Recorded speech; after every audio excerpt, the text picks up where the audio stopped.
नमस्कार साथियों, NMF news देख रहे हैं आप। आपके साथ मैं हूं अनुपम प्रसून। ममता बनर्जी भारत की एक बहुत बड़ी जिम्मेदारी उठा रही हैं पश्चिम बंगाल के मुख्यमंत्री के पद पर बैठते हुए। लेकिन जानते हैं कि उस पश्चिम बंगाल से कुछ ऐसी जानकारियां, कुछ ऐसे आरोप निकल कर आ रहे हैं जो ममता बनर्जी को पाक साफ नहीं छोड़ रहे हैं। ममता बनर्जी की नीयत और उनकी सरकार पर सवाल उठा रहे हैं। अब इसमें कितनी सच्चाई है ये तो बेहतर ममता बनर्जी ही बता सकती हैं, उनकी सरकार ही बता सकती है।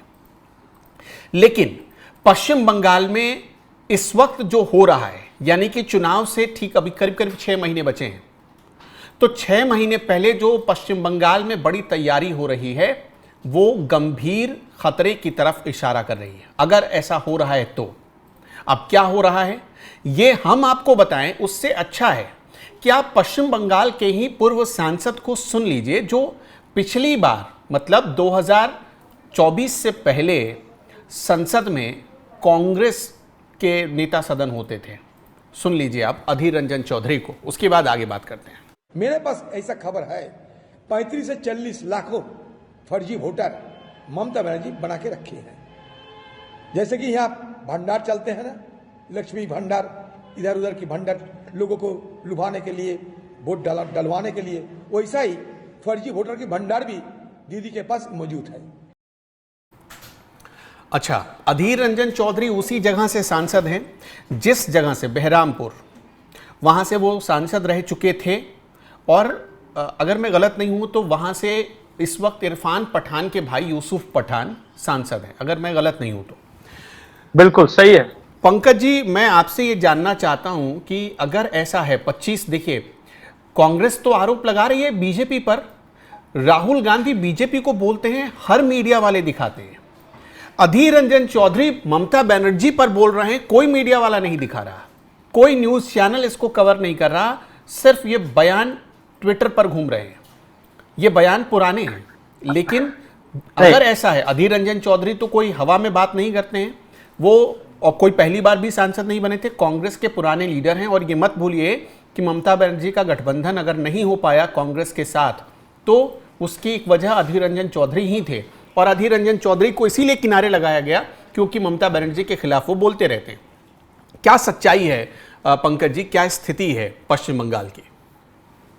जब मैंने अधीर रंजन चौधरी का यह बयान सुना ना, तो मन ही मन बहुत हंसा। अधीर रंजन चौधरी कह रहे हैं कि ममता बनर्जी वोट चोर है, राहुल गांधी कह रहे हैं कि ममता बनर्जी वोट चोर नहीं है, भारतीय जनता पार्टी वोट चोर है। और भारतीय जनता पार्टी के लोग कह रहे हैं कि लालू यादव वोट चोर है, जो बिहार में कर रहा था। और लालू यादव के लोग कह रहे हैं कि कांग्रेस जमाने में ज्यादा चोरी हुआ करती थी। मतलब कि कौन सहयोगी है कौन विरोधी है पता ही नहीं चल रहा इसमें। यह बात बिल्कुल सच्चाई है कि अधीर रंजन चौधरी के इलाके में बहरामपुर में अगर फर्जी वोटर नहीं होते तो अधीर रंजन चौधरी नहीं हारते।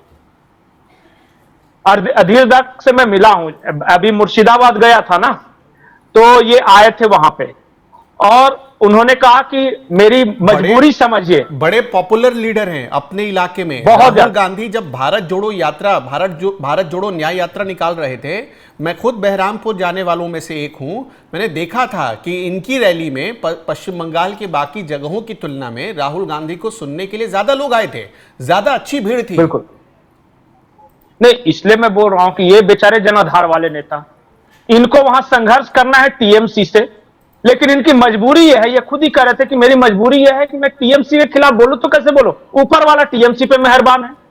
बोला एक बार अगर राहुल गांधी ममता बनर्जी पे हमलावर हो जाए ना तो 5 सीट बढ़ जाए बंगाल में, लेकिन हमलावर हो तब ना। अच्छा, मैं आपसे पूछना यह चाहता हूं कि देखिए, इनको वोट चोरी, मतलब अधीर रंजन चौधरी कांग्रेस से बाहर तो है नहीं, कांग्रेस के ही लीडर है ना। राहुल गांधी को बिहार में वोट चोरी दिख रहा है, बिहार का पड़ोसी ही तो स्टेट है पश्चिम बंगाल, वहां वोट चोरी क्यों नहीं दिख रहा है? क्या वो जाएंगे पश्चिम बंगाल अपने नेता से मिलने के लिए और बोलेंगे ममता बनर्जी के खिलाफ? चलिए, राहुल गांधी नहीं बोलेंगे, क्यों? मैं आपको बकायदा जगह और स्थान बता देता हूं और वहां मैं लाइन में खड़ा करके लोगों को बुलवाने के लिए तैयार हूं कि वो बांग्लादेशी।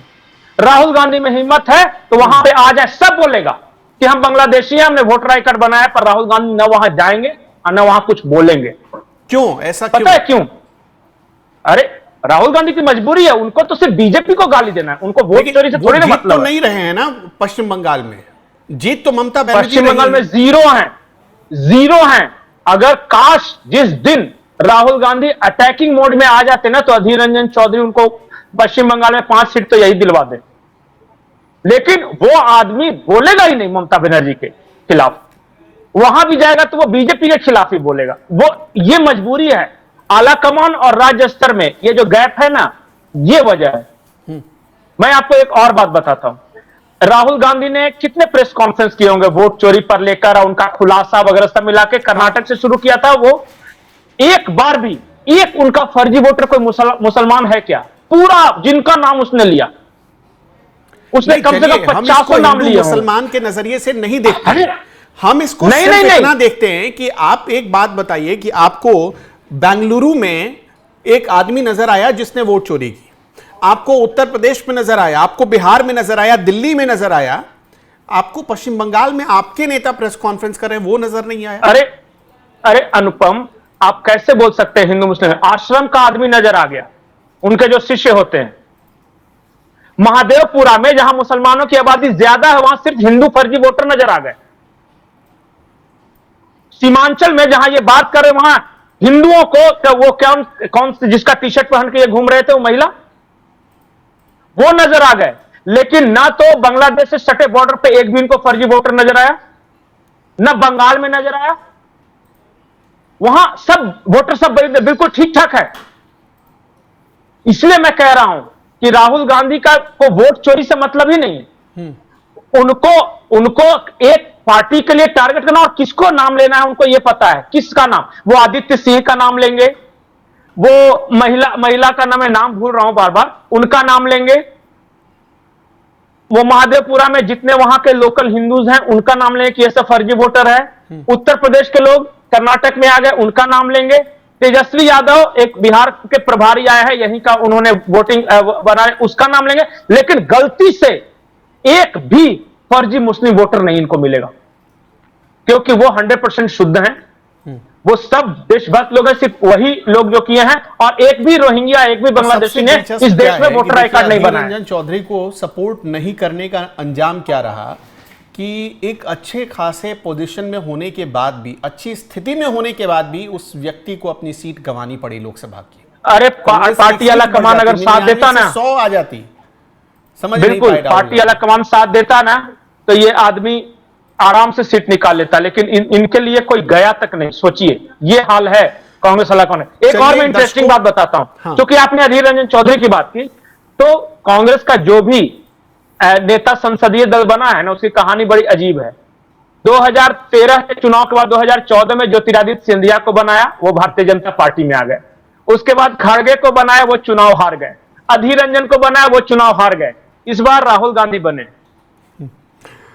दर्शकों, फिर क्या होगा? राहुल गांधी इस बार बने नेता प्रतिपक्ष। तो आपको क्या लगता है, हमें कमेंट बॉक्स में बताते चलिएगा। और ये जो पश्चिम बंगाल की स्थिति है, देखिए, वोटर एक जोड़े या 1 लाख, यहां तो कहा जा रहा है 25 से 30 लाख। आरोप है, ये हम नहीं कह रहे, ये अधीर रंजन चौधरी का आरोप है। चुनाव आयोग नहीं, चुनाव आयोग जो वो चुनाव आयोग है पश्चिम बंगाल के, पश्चिम बंगाल में लागू नहीं होने देंगे। बताइए। पश्चिम बंगाल चुनाव आयुक्त जो हैं अग्रवाल साहब, उन्होंने कहा है कि 29% तक एक साल में वोटर बढ़ गए। 29%। और मैं एक बहुत दिलचस्प बात आपको बताने जा रहा हूं पंकज जी, दर्शकों आप भी ये सुनिएगा। अभी हाल ही में चुनाव आयोग ने पश्चिम बंगाल के 4 अधिकारियों को फर्जी तरीके से, इलीगल तरीके से लोगों का नाम वोटर लिस्ट में ऐड करते हुए पकड़ लिया। सुनिएगा आगे क्या। उसके बाद ममता बनर्जी सरकार को चुनाव आयोग ने कहा कि इनके खिलाफ शिकायत है और सबूत है, कार्रवाई करिए, इनको सस्पेंड करिए। उसके बाद वहां के मुख्य सचिव को तलब किया गया, दिल्ली जवाब देने के लिए बुलाया गया। बीते 21 तारीख को ही वो आए थे और मुख्य सचिव ने पहले क्या जवाब दिया कि जी अभी नहीं हटा सकते इनको, इन पर कार्रवाई करेंगे तो हम जो नए वोटर्स जोड़ने का अभियान चला रहे हैं वो उस पर आघात पहुंचेगा, वो धीमी हो जाएगी उसकी रफ्तार। गजब हाल है। इलीगल तरीके से जोड़े जा रहे हैं, उनको नहीं रोकना है। इन और दोनों ने क्या कार्रवाई किया था पता है? 21 अगस्त को भरोसा देकर गए थे कार्रवाई होगी। अभी तक जो हमारे पास जानकारी है, हो सकता है एफआईआर हो गई हो। नहीं, लेकिन सस्पेंड कर दिया है इनको। वो कोर्ट में गए, वो उसके बाद चुनाव आयोग कोर्ट में गया, कोर्ट के आदेश के बाद इनको सस्पेंड किया गया है। और जानते हैं इन दो अधिकारियों ने क्या किया था? जो मतदाता पोर्टल का यूजर आईडी और पासवर्ड है ना, वो एक पॉलिटिकल पार्टी के लोगों को दे दिया था कि आप बस भरते सब कुछ रहिए। कर दीजिए वहां पे। हाँ, नहीं, डिलीट करना है डिलीट कीजिए, जोड़ना है जोड़ दीजिए, ये काम किया था। बहुत बहुत शुक्रिया दर्शकों। लेकिन आपका इस विषय पर क्या कहना है? जो पश्चिम बंगाल में खेल चल रहा है, ये लोकतंत्र के लिए क्या नुकसानदायक नहीं है? राहुल गांधी को ये क्यों नहीं नजर आता? हमें कमेंट पे जरूर बताइएगा। इस वीडियो में इतना ही। नमस्कार।